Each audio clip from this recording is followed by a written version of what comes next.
Dark Sage 3 to come out. But they're making a third one.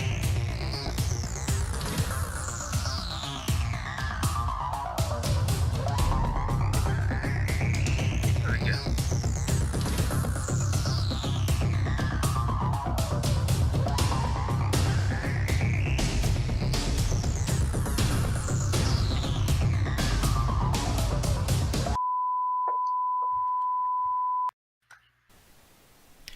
And well, hello everybody, and welcome to Shadowrun, my first session. I'm going to do a bit of an intro here, and I'm going to move windows upon windows upon windows. And let us see, we've got that window there, this window, too many windows, really, too many windows. There we go. I will note that I will not be able to check the chat as much, but we're going to be doing about a couple of hours with a 10-15 minute break in the middle, and then we're going to continue afterwards for another hour and 45 minutes for today's session. This is going to be getting the group together in the world of Shadowrun. Now, for those people that, as I... Let's put a smile on Thank you, Sheila, face. for hosting. Give me one quick second, though. I'm making sure that my microphone is turned on. We all remember that error with this mic. And yes, good. I do have it plugged in correctly. That's always important, folks. All right, so if you are not familiar with the world of Shadowrun, the Mayan calendar was correct in predicting the next age. And in that next age, magic resurged back into the world and created an alternate timeline, so severely changing our world because Quebec separated from Canada. What the fuck? But besides that, Finally.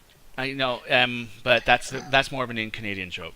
But that being said, magic returned, and an odd mixture of a cyberpunk and magical society started to come into existence. Supernatural creatures, mostly defined by how they are genetic mutations of existing things, elves, dwarfs, orcs, and other meta races started to come into existence as the human genome mutated and changed, bringing back these lost races to the world, upon which corporate and everything you picture in a perfect dystopian empire kind of came true.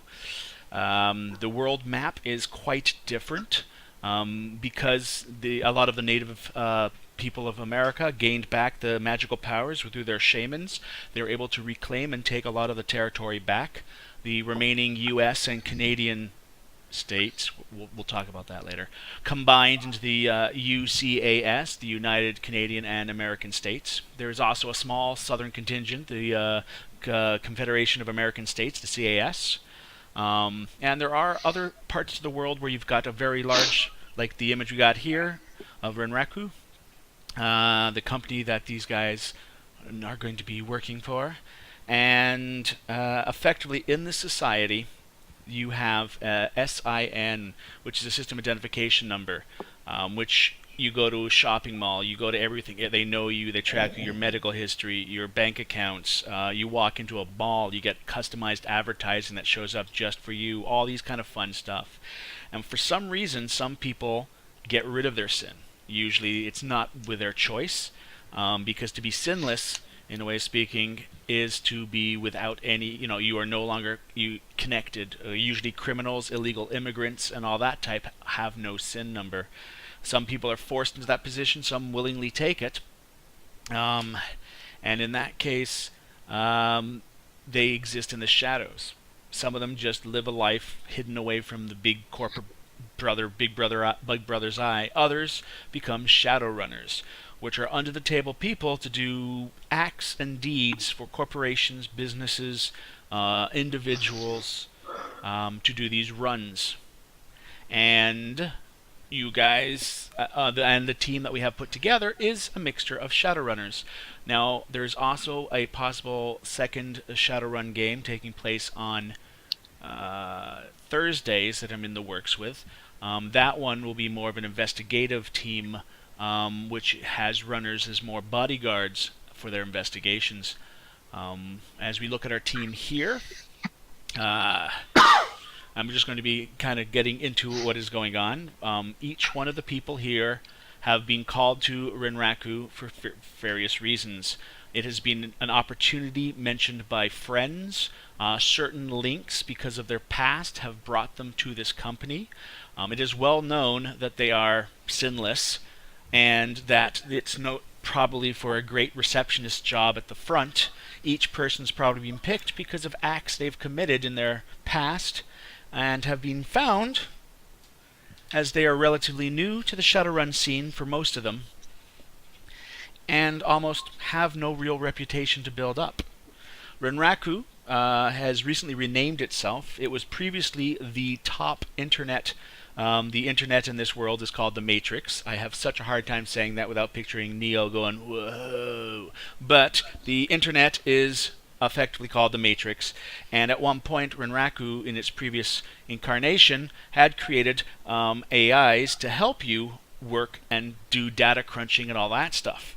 Sadly, Dios was an AI that gained sentience and literally brought down the second major stock crash, as the entire stock market, everything, the web crashed, and that caused a lot of shit. So that being said, they're no longer in the top group of mega AAA corporations, renaming themselves and still working with communications, ranging from the cell phones that everyone uses to the little Bluetooth technology, everything, etc. There should also be a note in the game as well. The first writing of Shadowrun was back in the world where a cell phone was bigger than a Motorola battery in the 90s. And they have these concepts of wires and plugs and tubes, and what they've done for the genre is before the first crash and all that stuff, that's how decking, which is plugging into computers, was all done, hardwired as it were. But in the newest version, they've embraced Wi-Fi and Bluetooth technology, and a lot of the deckers now can do stuff remotely, for better or for worse. You know, because they can try and hack eye implants and all that kind of stuff on other people, causing other issues and problems. Within the realm of decking, there's a new form of magic that's shown up called the Technomancer. The Technomancer does have magic, but he almost wields it opposite to a normal mage, upon which he creates sprites, which are little energy creatures that run into the internet. He can mentally attach to a computer and that around him. And technomancers are somewhat misunderstood and not fully understood because it's relatively a new field that is happening. And a lot of corporations, because they're not too sure how to handle what technomancers might bring to the thing, are adding more and more technomancers into their operations to help protect against any type of technomancer attack. Funny I should mention that.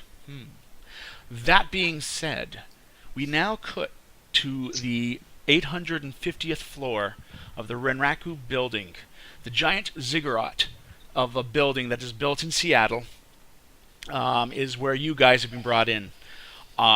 Rain and Lina, that's it, Lina and Rain. You two, well, let's start. Lina, because of your background, any opportunity to be pulled out from where you were was kind of a bonus.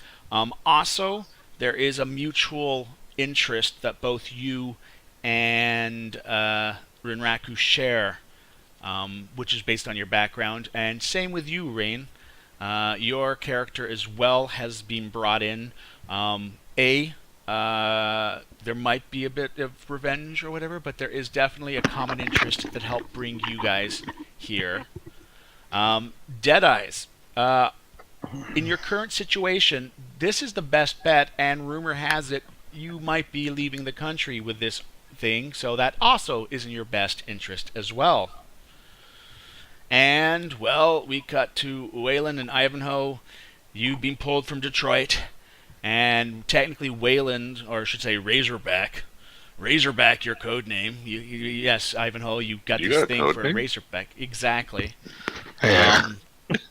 You have been called back to basically look after a new team that's being put together of relatively unknown Shadowrunners.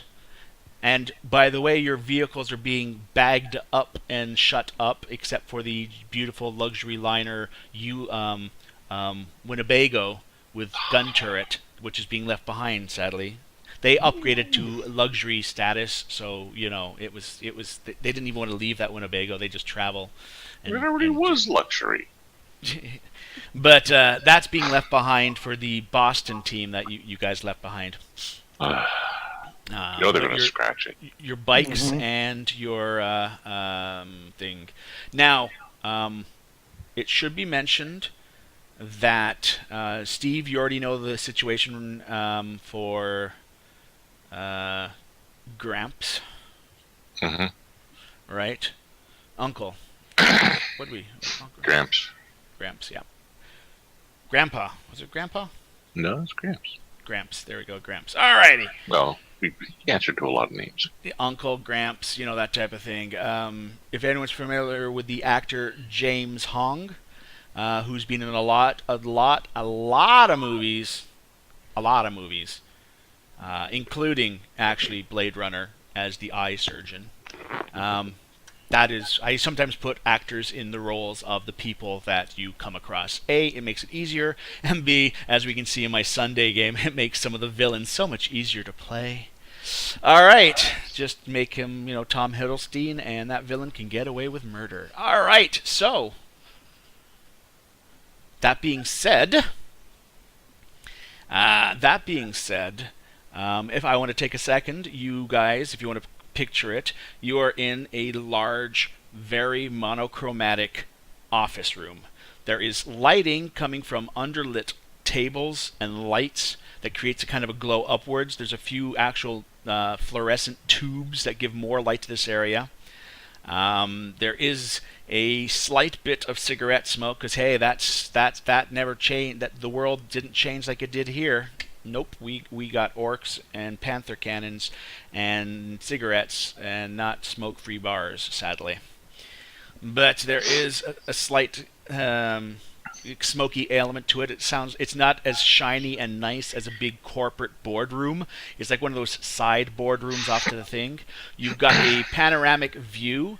It is some sort of a heavy carbonate glass that basically has projections of the current weather, time. It also has a few other displayed things up on the glass, like newspaper reports or whatever.